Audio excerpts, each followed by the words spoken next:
সম্পদের লোভে দুই ভাই প্রতিযোগিতায় আদর করে। ও বৌমা, তাড়াতাড়ি খাবার নিয়ে আসো। হ্যাঁ মা, এই দেখেন আপনার জন্য আপেল নিয়ে আসছি, দেখেন কত মিষ্টি। হ্যাঁ, এই শুধু আপেল আনলে হবে, মাকে আরো ফল এনে দাও, মা পেট ভরে খাক, আর এই সম্পত্তি সব আমাদের দিয়ে দিবে। হ্যাঁ, আসো মা, তোমাকে আমি খেজমত করে দেই।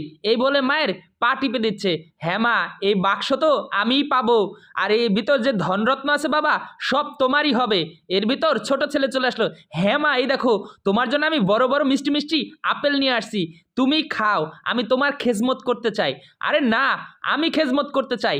এভাবেই দুই ভাই প্রতিযোগিতা করছে, কে কিভাবে মাকে আদর করে তার সম্পত্তির ভাগ নিবে। দেখো, আমার যে আদর যত্ন করে আমাকে যে খুশি করবে, আমি এই বাক্স তাকেই দিয়ে যাব। এর ভিতর যে ধন সম্পদ আছে সব তোমরাই পাবে, রাখো তুমি, আমি সময় মতো খেয়ে নিব।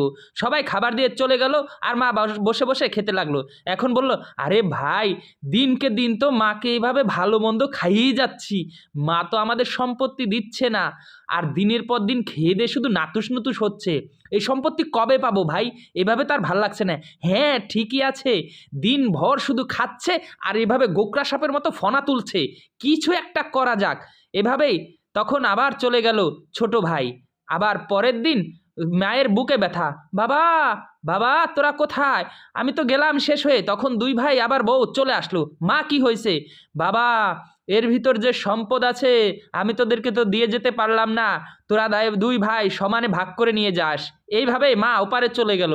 বলল, ভাই, মা তো আমাদের সম্পত্তি একজনকে না দিয়ে দুজনকেই ভাগ করে দিতে বলল, তাই চলো, মা তো মারাই গেছে, আমরা দুজন যা আছে এর ভিতর ভাগ করে নেই।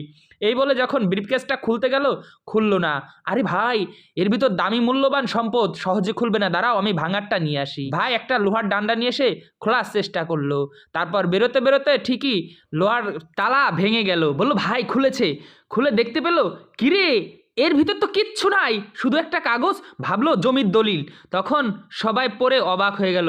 হে পুত্র দুইগণ, তোমরা মুরব্বীদের সম্পত্তির লোভে ভালোবেসো না, কারণ তোমরাও একদিন মুরব্বী হবে, তাহলে দেখবে তোমার সম্পদ না থাকলে তোমাদের ছেলেমেয়ে তোমাদেরকে ভালোবাসবে না। দুই ভাই অবাক হয়ে গেল এবং তাদের ভুল বুঝতে পারলো। ভিডিওটা এতটুকু ভালো লাগলে শেয়ার করে দিবেন।